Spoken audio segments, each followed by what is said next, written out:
नमस्कार दोस्तों, स्वागत है आपका आपके अपने यूट्यूब चैनल अपनी कोचिंग पे। जैसा कि आप जानते हैं आज है 24 जुलाई और 24 जुलाई के एसएससी सीजीएल का 4th शिफ्ट का एग्ज़ाम अभी समाप्त हो चुका है।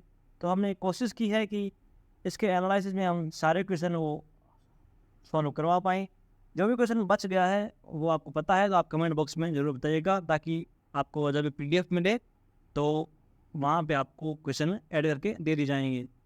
और अगर आपको इस वीडियो का पीडीएफ डाउनलोड करना है तो आप हमारे टेलीग्राम ग्रुप को ज्वाइन कीजिएगा, वहाँ पे आपको इस वीडियो का पीडीएफ मिल जाएगा।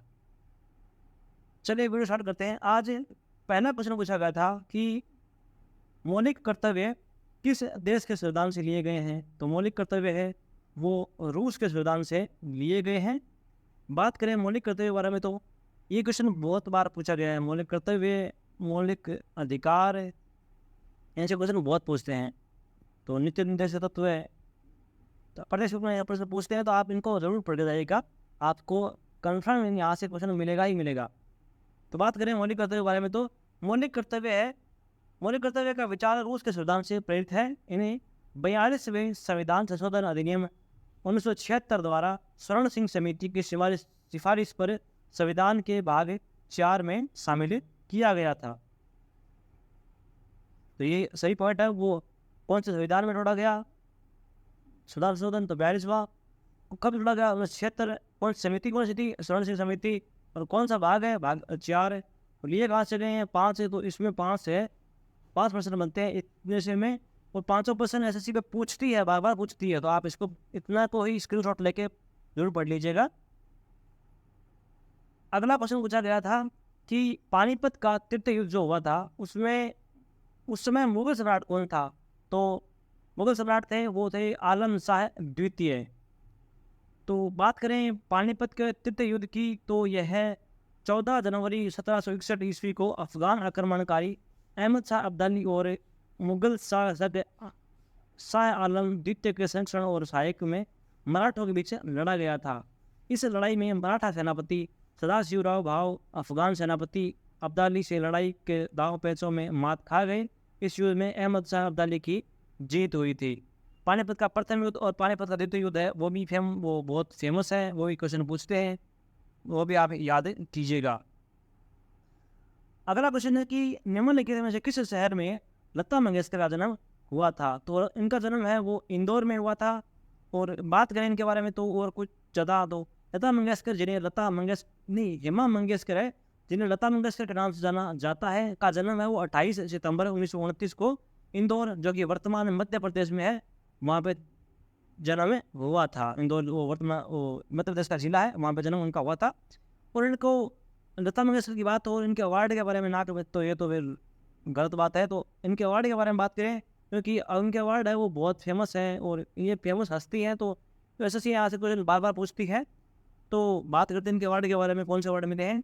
तो लता मंगेशकर को अपने 8 दशक यानी 80 साल लगभग के लंबे करियर के दौरान कई पुरस्कार और सम्मान मिले हैं।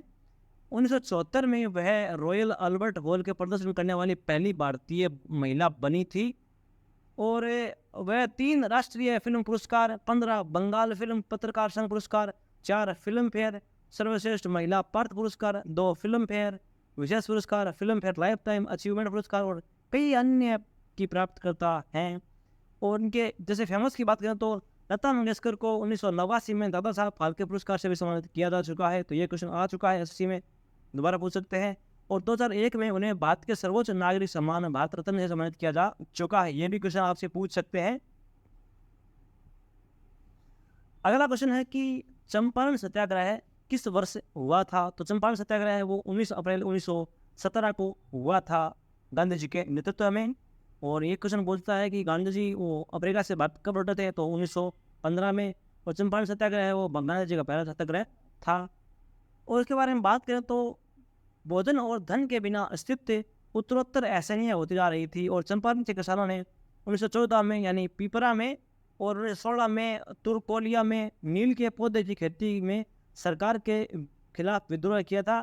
नील की खेती करने वाले राजकुमार शुक्ल ने महात्मा गांधी को चंपारण आने के लिए बना लिया और इस तरह चंपारण सत्याग्रह शुरू हुआ था। तो चंपारण सत्याग्रह किसके विरोध में था? हुआ था और नील जी खेती के विरोध में हुआ था और गांधी जी का पहला सत्याग्रह था ये नील चंपारण सत्याग्रह। अगला क्वेश्चन था कि भारत है वो हॉकी वर्ल्ड कप पहली बार कब जीता था? तो भारत है वो 1975 में हॉकी वर्ल्ड कप जीता था। बात करें इनके बारे में तो हॉकी विश्व कप में भारत कुआलालंपुर 1975 में दर्ज की गिलौती खिताबी जीत। भारत ने सिर्फ एक बार ही हॉकी विश्व कप जीता है। भारतीय पुरुष टीम ने साल 1975 में ट्रॉफी जीती थी। FIH हॉकी विश्व कप में महिला टीम अपने सर्वश्रेष्ठ प्रदर्शन के साथ चौथे स्थान पर रही है, मतलब अभी तक। बाकी सर्वश्रेष्ठ प्रदर्शन में वो महिला का 4 नंबर पर है और इंडिया का 1975 में वर्ल्ड कप जीता है। अगला क्वेश्चन है एक क्वेश्चन जनसंख्या से कि भारत में जनसंख्या विस्फोट की अवधि को किस अवधि के रूप में माना जाता है? तो 1951 से 1981 के मध्य है वो जनसंख्या विस्फोट अवधि माना जाता है। और 1951 से 81 के दशकों में भारत को जनसंख्या विस्फोट की अवधि माना जाता है। यह देश में मृत्यु दर में तीव्र ह्रास और जनसंख्या की उच्च प्रजनन दर के साथ कारण हुआ था। औसतन वार्षिक वृद्धि दर 2.2% तक ऊंची रही थी। तो दोस्तों जनसंख्या का बारे में बहुत प्रश्न पूछते हैं, पार्टिसिपेंट में पूछते हैं। तो जनसंख्या का शॉर्ट एंड स्वीट वीडियो है जिसमें प्रश्न वही हैं जो पूछे जाते हैं। जैसे 27 शायद 29 या 30% जो ऐसे ही है जो प्रश्न पूछ जाते हैं 100% है। उनका वीडियो मैंने एक वीडियो का डिस्क्रिप्शन दे दूंगा, वो वीडियो बनाया है मैंने। वहाँ से डेफिनेटली अगर जनसंख्या से आपको प्रश्न पूछा जाएगा तो वहाँ 100% आपका सही प्रश्न होगा। उस वीडियो से जनसंख्या का प्रश्न एक भी बाहर नहीं जा सकता। तो वो वीडियो जरूर देखिएगा, जिसका लिंक है वो डिस्क्रिप्शन में आपको मिल जाएगा। अगला क्वेश्चन है कि खाना पकाने में खाद्य सामग्री को गाढ़ा करने के लिए किस पदार्थ का प्रयोग किया जाता है? तो गाढ़ा करने के लिए स्टार्च की मात्रा को बढ़ाते हैं। तो स्टार्च की मात्रा को बढ़ाकर है वो खाद्य सामग्री को यानी खाना पकाते समय खाद्य सामग्री को गाढ़ा कर सकते हैं। एक क्वेश्चन था कि जब -CH समूह है जोड़ा जाता है तो उसे क्या कहते हैं? उसे एल्डिहाइड कहते हैं। ये केमिस्ट्री का सवाल था। एक क्वेश्चन था कि प्रथम पंचवर्षीय योजना के समय उसके अध्यक्ष कौन थे? तो पंडित जवाहरलाल नेहरू है वो पंचवर्षीय योजना के प्रथम पंचवर्षीय योजना के अध्यक्ष थे, जो कि उस समय फर्स्ट प्रधानमंत्री भी थे। दोस्तों पंचवर्षीय योजना से भी प्रश्न पूछते हैं, उसका वीडियो भी एक बनाया है मैंने, उसका भी आप जरूर देखिएगा। वहाँ से भी प्रश्न पूछ जाते हैं तो वो सिर्फ प्रश्न बाहर नहीं आएंगे। बात करें तो KN राज के नेतृत्व में इसका प्रारूप तैयार किया गया था। इस पंचवर्षीय योजना के अध्यक्ष जवाहरलाल नेहरू थे और गुलजारीलाल नंदा उपाध्यक्ष थे। और उद्देश्य की बात करें तो पहली पंचवर्षीय योजना का उद्देश्य था कि देश का कृषि विकास करना है। दूसरी योजना का उद्देश्य था वो औद्योगिक विकास करना। तीसरी का उद्देश्य था वो था अर्थव्यवस्था को स्वतंत्र बनाए रखना। और चौथी पंचवर्षीय योजना का उद्देश्य था वो था विकास के साथ स्थिरता और आत्मनिर्भरता की उपलब्धि प्राप्ति करना। तो दोस्तों क्वेश्चन है वो आज के शिफ्ट में पहले भी 2 शिफ्ट में पूछे गए हैं कि पंचवर्षीय योजना 7 का उद्देश्य क्या था, और दोनों 7 से पूछे गए थे, तो आगे पूछ सकते हैं। अगला क्वेश्चन था कि डोगरी उत्सव है वो किस धर्म के लोग मनाते हैं? तो डोगरी उत्सव है वो हिंदू धर्म के लोग मनाते हैं। बात करें डोगरी उत्सव की तो डोगरी उत्सव हर साल भारत के हिमाचल प्रदेश की कुल्लू घाटी में मनाया जाता है। डोगरी उत्सव कुल्लू घाटी में मनाया जाने वाला सबसे बड़ा त्यौहार है। यह हर साल 14 से 16 मई तक मनाया जाता है। यह त्यौहार भीम की पत्नी हिडिंबा देवी के जन्म दिवस के अवसर पर मनाया जाता है। हिडिंबा है वो एक राक्षसिया थी, घटोत्कच की मम्मी। और यह त्यौहार को जम्मू और कश्मीर में गोपा उत्सव के रूप में मनाया जाता है। फूलदेई त्यौहार है उत्तराखंड में संबंधित है, जो कि बिहू त्यौहार है असम में संबंधित है। और ये तो मतलब एक क्वेश्चन था कि 2022 में मेजर ध्यानचंद अवार्ड किसे दिया गया है? तो ऑप्शन मुझे क्लियर नहीं है, लेकिन मैं 100% बता सकता हूँ कि इन 3 में से ही कोई एक था उत्तर था इसका। शरत कमल, निखत जरीन और लक्ष्य सेन, ये तीनों के अलावा 38 अन्य खिलाड़ी थे जिन्हें 2022 में मेजर ध्यानचंद पुरस्कार दिया गया। लेकिन ये 3 हैं वो बहुत फेमस थे, ट्रेंडिंग थे, तो इनसे ही पसंद बनेगा तो इनसे ही बनेगा कि मेजर ध्यानचंद अवार्ड किसे दिया गया, तो इन 3 को ही दिया गया। तो आप इन 3 का नाम याद रख लीजिएगा। एक क्वेश्चन यहाँ से पूछा गया था, मैं कंफर्म बोल सकता हूँ। अगला प्रश्न था कि अनुच्छेद 152 है उसमें जम्मू कश्मीर से कुछ रिलेटेड था कि संबंध वो उसमें है शामिल है कि नहीं, ऐसे कुछ था, लेकिन अनुच्छेद 152 से संबंधित था। तो इसमें उल्लेख है कि राज्य के गठन में जम्मू और कश्मीर राज्य शामिल नहीं होंगे, जो अनुच्छेद 152 में इसका उल्लेख है। बात करें विस्तार से इसके बारे में, तो इस भाग में लिखा है कि जब तक संदर्भ में अन्यथा अपेक्षित न हो, राज्य पद के अंतर्गत जम्मू कश्मीर राज्य नहीं है। दरअसल मूल संविधान के तहत भारतीय संघ के राज्यों को 4 प्रकार में विभाजित किया गया था। बाग, क, ख, ग और ग, ये सभी संविधान से 29 राज्य थे। और लेख में यह भी कहा गया है कि राज्यपाल राज्य की कार्यकारी शक्ति को नियंत्रित करेगा और यह वह प्रत्यक्ष या अप्रत्यक्ष रूप से इसका प्रयोग करेगा। ये जम्मू कश्मीर पर लागू होता है। तो जम्मू कश्मीर है वो जम्मू कश्मीर राज्य में शामिल नहीं था, वो एक अलग सेपरेटेड राज्य है। इसका 152 मूल्य के इसका है।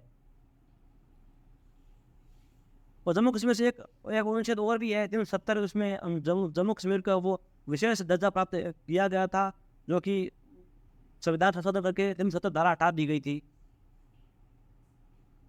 अगला प्रश्न है कि कौन सा गलियारा असम के सिलचर को गुजरात के पोरबंदर से जोड़ता है, तो इसका उत्तर होगा पूर्व पश्चिम गलियारा। बात करें गलियारे की, तो नेशनल हाईवे 27 जो वो यानी भारतीय राष्ट्रीय राजमार्ग 27 है, वो गुजरात के पोरबंदर को असम के सिलचर से जोड़ता है, या आपको पूर्व पश्चिम कॉरिडोर भी बोल सकते हैं इसको। एक क्वेश्चन था कि बेगा जनजाति का लोक नृत्य कौन सा है, तो बेगा जनजाति है वो मुख्यतः मध्य प्रदेश से और झारखंड, छत्तीसगढ़ इनसे संबंधित है। और इनका लोक नृत्य है वो कर्मा खड़ी, कर्मा खाप, कर्मा झूलनी, कर्मा लहकी, ये इनके लोक नृत्य हैं। ये मुख्यतः छत्तीसगढ़ और मध्य प्रदेश की जनजाति है। बात करें इनके बारे में, तो बेगा जनजाति के लोग वृक्ष की पूजा करते हैं तथा बूढ़ा देव व दूल्हा देव को अपना देवता मानते हैं। बेगा झाड़ फूक तथा जादू टूना टोटका में विश्वास रखते हैं। बेगा भारत के मध्य प्रदेश, छत्तीसगढ़ और झारखंड प्रदेश में पाई जाने वाली जनजाति है। मध्य प्रदेश के मंडला, डिंडोरी तथा बालाघाट जिलों में बेगा लोग बहुत बड़ी संख्या में रहते हैं। बिछवार, नरोतिया, बरोतिया, नाहर, राय, बेना और काडा बेना इसकी कुछ उपजातियां भी हैं। तो दोस्तों ये था आज के हमारे सेगमेंट का फोर्थ शिफ्ट के सारा वीडियो। और अगर आपको वीडियो पसंद आया है हमारे आज के पूरे दिन का ग्राउंड एनालिसिस, तो हमारे वीडियो को लाइक कीजिए और शेयर कीजिए और चैनल को सब्सक्राइब से ज़रूर कर लीजिएगा। और आपको अगर इस वीडियो का PDF चाहिए तो आप हमारे टेलीग्राम ग्रुप को ज्वाइन कर लीजिएगा। वहाँ पे आपको फ्री ऑफ कॉस्ट है वो PDF वो प्रोवाइड करवा देगा। PDF डाउनलोड करने के लिए टेलीग्राम का लिंक है वो वीडियो के डिस्क्रिप्शन बॉक्स में है। तो दोस्तों ऐसे ही हमारे चैनल पर सपोर्ट बनाए रखिएगा और थैंक यू दोस्तों।